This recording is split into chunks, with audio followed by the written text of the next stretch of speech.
Greetings to you, my dear viewers, and thank you for tuning in to video 3 of this our exciting series on biblical sex.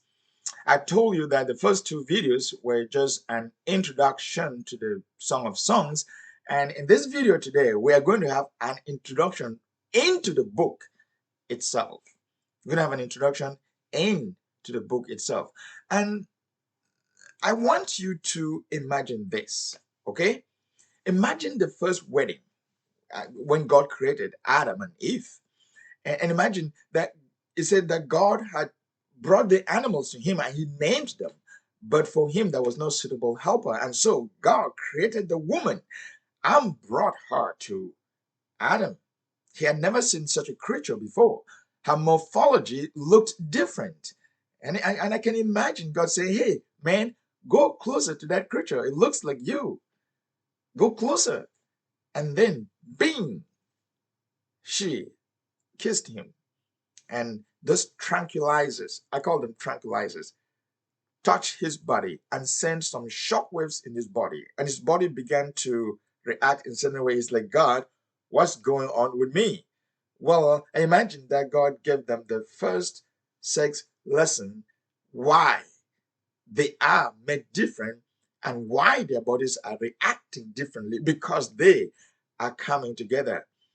And to ensure that generations will actually know and understand this, God gave to us the Song of Solomon. And over the years and centuries, some religious people have actually debated whether this book should be included in the Bible. Personally, I don't know exactly what they're thinking. If you understand God, you will know that it is God's intention for us to understand this subject very well and do it specifically the way He wants it done. And so, to me, this is clearly scripture. It is the celebration of sexual intimacy between a man and a woman in the way that God intended it to be right from the Garden of Eden. In Genesis 2, verse 25, we are told that after that process of bringing Eve to Adam, we are told that the man and his wife were both naked and they felt no shame.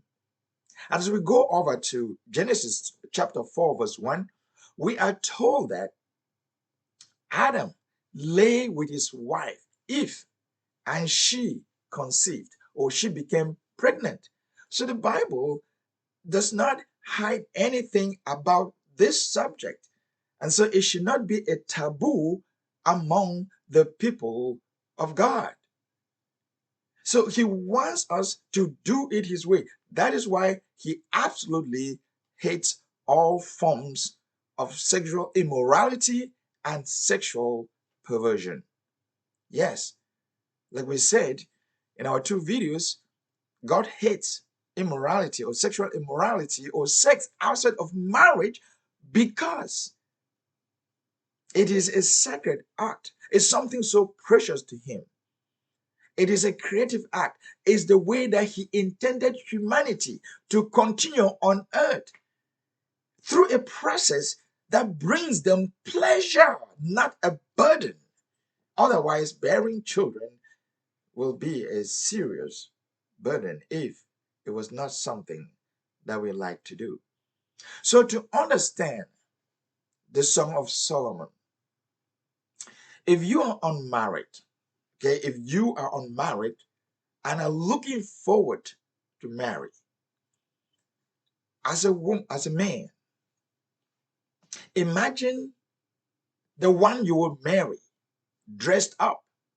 You better not undress a woman in your mind if you are not married, if they are not your woman. That will be lust. That will be immorality. So imagine her dressed up from her head to her toes.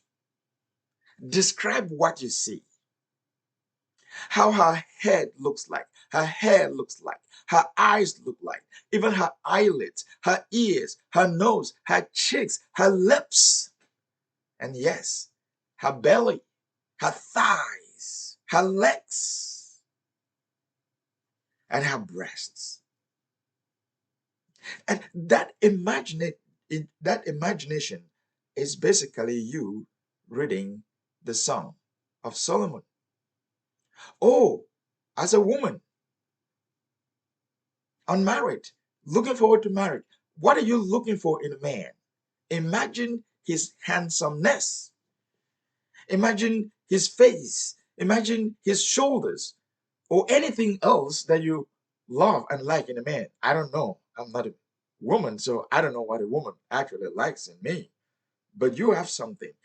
And as you imagine that in poetic form, you are actually reading the Song of Solomon. This is basically what we're going to be examining to see the lover and the loved, to see the lover and the beloved, how they look at each other, how they describe each other. However, if you are already married, I assume that what I just said already happened to you. Oh, what exactly did you do on your first night? Can you describe it in poetic form? Lady, what did you see? And man, what did you see? There is nothing to be ashamed of. Again, Genesis 2 verse 25.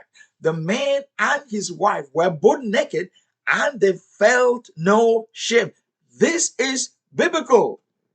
If you do not do that to that extent, you are, in fact, not fulfilling the Bible. Sometimes I say that don't be holier than God. Don't be too holy to the point that you're holier than God. When he says this is how you should do something, you say, no, I can't do it that way. The man and his wife were both naked and felt no shame. In our last video, I said that yes, the bedroom of the married is naked zone. It's naked zone. Please turn on the lights. Turn on the lights. Don't turn them off. Because as we continue here in the Song of Songs, you're going to realize that the poetic language that they are rendering, he is not seeing her in the dark. She is not seeing him in the dark.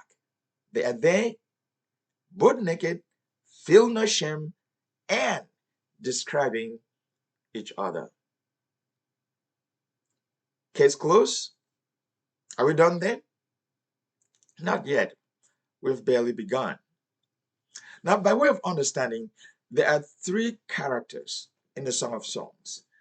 There is the king, who is Solomon, the lover, and then there is the beloved, who is the Shulamite, the lady, and then there are friends. And I want to mention that at some point, as you read the Song of Songs, their bodies would be described to things that you may not even know. But there are some of the things that you know, or you can make up your own things as you describe your wife or as you describe your husband. It is purely within legitimate, it's very legitimate to be able to do that. Over the course of the centuries, there have been some allegorical, I'll call it allegorical interpretations of the Song of Songs. In Judaism, they have interpreted it as the lover being God and the beloved being Israel. And in some Christian circles, they also see the lover, the king, as Jesus and the beloved as the church. And in both interpretations, the love intended there, they don't consider it as sensual love, as love between a man and a woman, and as they come together in sexual intimacy. What about me? I see the book as God's blueprint for how a man and a woman should relate in marriage sexually. That's about it. That's what I see the book. That's what it's portraying. I don't see how you can interpret it otherwise. And so people shy away, say, oh, it's too graphic, it's too detailed. Um, we don't hide anything here. I don't hide anything. I have the obligation to teach the Bible from Genesis to Revelation. And the Song of Songs is one of those books there that we have to teach. Now, to whet your appetite before we end this video, let's delve into the book a little bit, okay? And we're going to be answering the question, what did the woman want from the king? What did the woman want from the king? And I'm speaking to you now, ladies. What do you want from your husband? What do you want from your lover? We're going to read chapter 1, verses 2 to 4. You can pick it up and read it along with me. Or if you are watching this video with your wife or your husband, this is time for you two to look at each other and get closer and then read together. See, there are two specific things here that the woman wants from the man. And uh, throughout the book, we're just doing an introduction here. The first thing that she wanted is she wanted a kiss in the mouth. She wanted a kiss in the mouth. I'm not going to go into detail to that. What is the level of your kiss? Is it a 5-second kiss?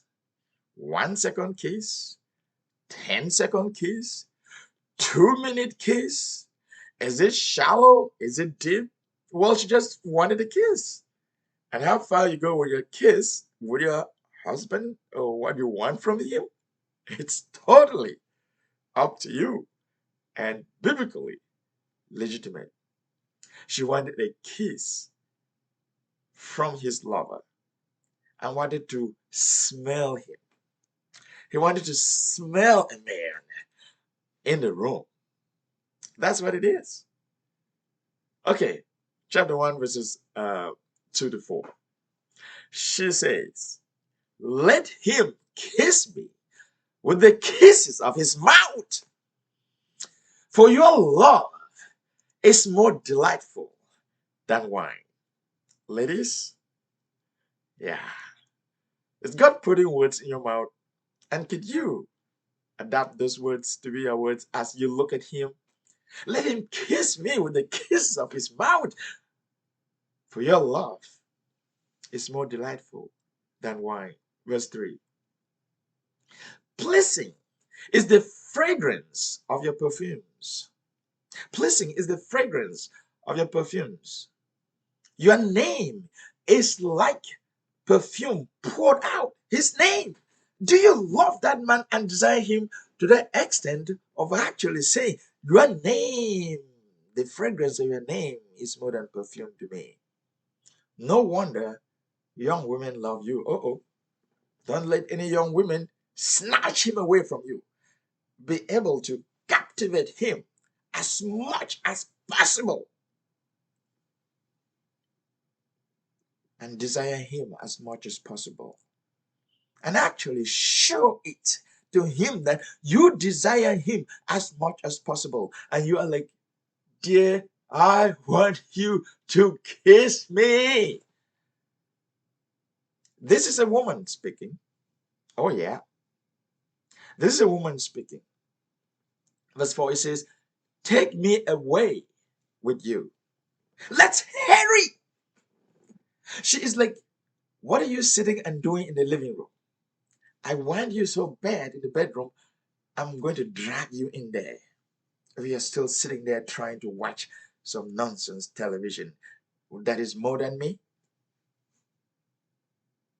Ladies, you get it? She said, take me away with you. Let us hurry. Let the king bring me into his chambers. Bring me into your bedroom, Mr. Sir, for I want you. I so delight in you. So she wanted a kiss in the mouth. Number 2, she wanted the king to come into her garden and test its fruits. In the Song of Songs, there are 2 gardens The two types of gardens mentioned there. The garden is a garden that where you plant flowers, and the word garden in this context we're going to read is a euphemism for the female reproductive organ or her vagina. You can say that. And I actually say that. It's not a taboo, it's a part of the body. So it is called in the Song of Songs garden, an enclosure. So she is inviting him to come into her garden. Listen to what she says. 4 verse 6. Song of Songs 4 verse 6. Now you have to imagine what is going on here. She is in the room. She is in the bedroom. You are in the bedroom. She talks about wind here. And we live in airtight houses, so there is no wind circulation. So she will bring a fan. You would bring a fan and set it on the other corner of the bedroom. She is sitting in bed. She is naked. And she opens her legs. And then she speaks. She opens her legs. And then she speaks. Awake, north wind. Come, south wind. Now, if you don't have wind, you have a fan. Blow on my garden. Blow on my garden, that its fragrance may spread everywhere. She's talking to her private part and saying to the wind or to the fan, blow on my garden and fill this bedroom with the fragrance from my garden. So that if he steps into the doorway, he is knocked off by the fragrance from my garden that invites him. He said, let my beloved come into his garden. There's nothing to shy away, ladies. He said, let my beloved come into his garden and taste its choice fruits. And taste its choice fruits. So there is a fruit in that garden that you better not taste unless you are married. Don't taste that forbidden fruit. She said, in her garden is a fruit that you may not taste if you are not her husband. There's something we call pheromones. And I'll just give you a biblical dictionary definition of pheromones. It says, pheromones is a chemical substance produced and released into the environment by an animal, especially a mammal, humans a mammal, or an insect, affecting the behavior or physiology of others of its species, of the same species. Another person says pheromones are substances which are secreted to the outside by an individual and received by a second individual of the same species. We're talking about human species here. And then talk about the senses. Our senses play a pivotal role in the sexual response of a woman. And I say here, maybe it's different with different races of women. And ladies, you know what I'm talking about. If you don't, you can ask me. You can shoot me a comment or anything. But what she's basically saying here is that I am in the bedroom. I am naked, and I open my legs, and I have the fan over there. It's blowing past me to spray the fragrance or pheromones that are attractive to him, so that when he steps into the room, he can come into his garden and eat his choice fruit. Then in Song of Songs 5 verse 1, this is the man saying, I have come into my garden, my sister, my bride. I have gathered my myrrh and my spice. I have eaten my honeycomb and my honey. I have drunk my wine and milk. Okay, ladies, do you want him? Do you want him that bad? And do you make him know that you actually want him that bad? So the point is, you get your garden ready and you direct him to where you want you to touch him to give you the most pleasure. She says, let him kiss me with the kisses of his mouth. She asks in the wind, blow on my garden and fill the room with the fragrance of my garden, that he may come into his garden and get his honeycomb. Stay tuned.